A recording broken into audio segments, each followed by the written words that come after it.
Bonjour à toutes, c'est Marie-Luce du blog selfieos.com et on est ravis de vous retrouver dans cette vidéo. On vous remercie de rejoindre la communauté et on va tout de suite rentrer dans le vif du sujet puisqu'aujourd'hui on va parler du web entrepreneuriat. On vous propose de faire tout de suite 2 tests de personnalité pour vérifier que vous êtes bien une entrepreneuse dans l'âme et que vous avez vraiment le feu sacré, et la motivation et surtout toutes les qualités nécessaires pour entreprendre et pour réussir. C'est ça.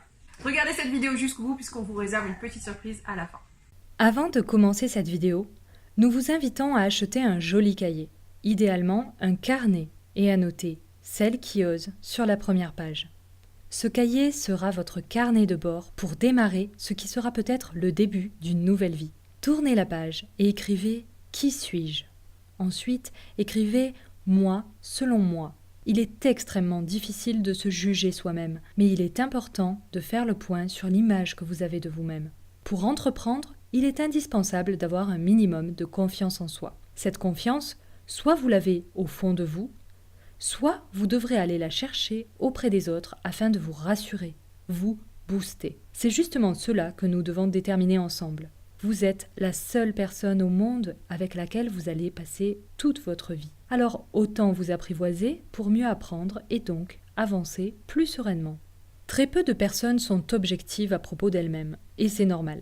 Il est assez difficile de reconnaître que l'on a des qualités et d'accepter ses défauts. Certaines s'idéalisent, d'autres au contraire n'ont pas conscience de leurs qualités. Avec Celle qui ose, nous voulons valoriser vos qualités et gommer vos défauts, ou tout du moins les mettre de côté, les oublier. Car le but n'est pas de vous faire changer, mais bien de vous faire oser. Reprenons notre joli carnet. Après « Moi selon moi », vous allez certainement devoir mettre cette vidéo sur pause ou simplement prendre des notes. Car l'exercice ne se fait pas en quelques minutes. Vous pouvez prendre plusieurs heures, voire même plusieurs jours de réflexion pour répondre aux questions posées. Pour ne pas avoir à revenir sur la vidéo, je vous conseille de noter les questions et d'y répondre un peu plus tard. Écrivez un adjectif qui me définit. Si j'étais une couleur, je serais. Les autres me voient comme quelqu'un de. Mes priorités du plus au moins important, amour, famille, travail. Ma qualité principale est. Mon pire défaut est. Je suis plutôt introverti ou extraverti. Je suis passionné, oui, non. J'aime aider les autres, oui, non. Je suis à l'écoute et empathique, oui, non. Je suis capable de m'investir pleinement dans un projet, oui, non. Je sais tenir un cap, oui, non. J'aime créer, oui, non. Une petite voix au fond de moi me dit que je dois oser, oui ou non. Mon entourage pense que je dois oser, oui ou non. Ma définition du bonheur. Mettez quelques lignes. Les réponses à ces questions sont importantes pour plusieurs raisons. Déjà, elles vont vous permettre de vous interroger sur vous-même. Avez-vous vraiment l'âme d'une entrepreneuse ? En écrivant les réponses, vous allez peut-être vous rendre compte que l'entrepreneuriat n'est pas fait pour vous. Vous allez peut-être au contraire réaliser que c'est une évidence.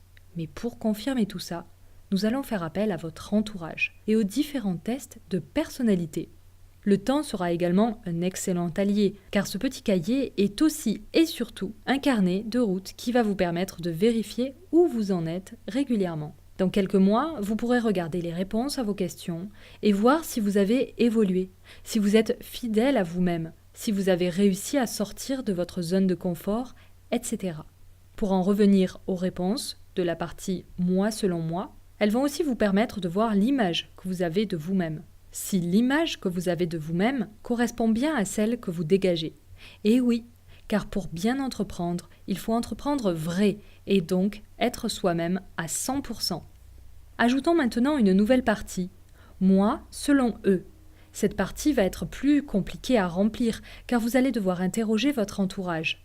Il est difficile de demander aux inconnus, à des connaissances ou à des collègues ce qu'ils pensent de vous. Vous pourrez les sonder discrètement. À vous de faire preuve d'imagination. Avec vos proches, soyez honnête et demandez-leur de se prêter à ce petit jeu en toute sincérité, sans langue de bois. Expliquez-leur qu'il est très important pour vous, qu'ils ne censurent rien car vos défauts sont tout aussi importants que vos qualités. Posez-leur exactement les mêmes questions que celles auxquelles vous avez répondu dans « Moi, selon moi ». Cela vous permettra de comparer les réponses et de voir si oui ou non vous réussissez à être vous-même au quotidien. Pour vous donner du courage, demandez à vos proches d'écrire quelques lignes sur vous, 1 ou 2 phrases qui vous définissent et que vous pourrez relire lorsque vous aurez un coup de mou. Vous verrez, c'est très efficace. Passons maintenant aux tests de personnalité. Nous en avons sélectionné 2. Ils sont gratuits et vont vous aider à confirmer ou non ce que vous pensez de vous-même. Pour ma part, j'ai fait ces tests et ils me semblent très cohérents. Je me rends compte que j'ai choisi la bonne voie en me lançant dans le blogging, tant sur formation rédaction web que sur Celle qui ose. Mais ne tardons pas plus. Je vous invite à faire un mini-test de type MBTI. Le vrai test est en principe très long, plus de 45 minutes et en anglais. Mais je vous propose une version condensée de 12 minutes en français qui, dans mon cas, a donné le même résultat qu'avec le vrai test MBTI. Le MBTI est très connu aux États-Unis. Les grands groupes le font passer à leurs futurs employés afin de déterminer leur profil psychologique et les assigner à un poste qui aura de grandes chances de leur convenir. J'ai fait ce test à plusieurs reprises et le résultat est toujours le même. J'ai un profil de type inspirateur, c'est-à-dire ENFP, comme Will Smith et Meg Ryan, Mark Twain, Walt Disney ou encore Che Guevara.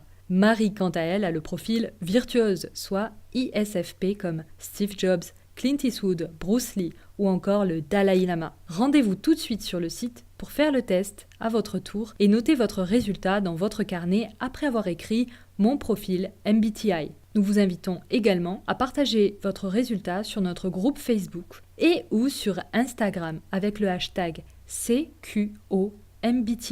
Cela nous permettra à toutes d'entrer en contact avec des filles qui ont le même type de personnalité que nous, mais aussi de nous enrichir de personnalités très différentes et complémentaires. Mettez tout de suite cette vidéo sur pause et lancez le test. Alors, quel est votre profil ? N'oubliez pas de partager immédiatement votre résultat sur Instagram et Facebook, hashtag CQOMBTI. Passons maintenant à un autre test. Connaissez-vous le DISC ?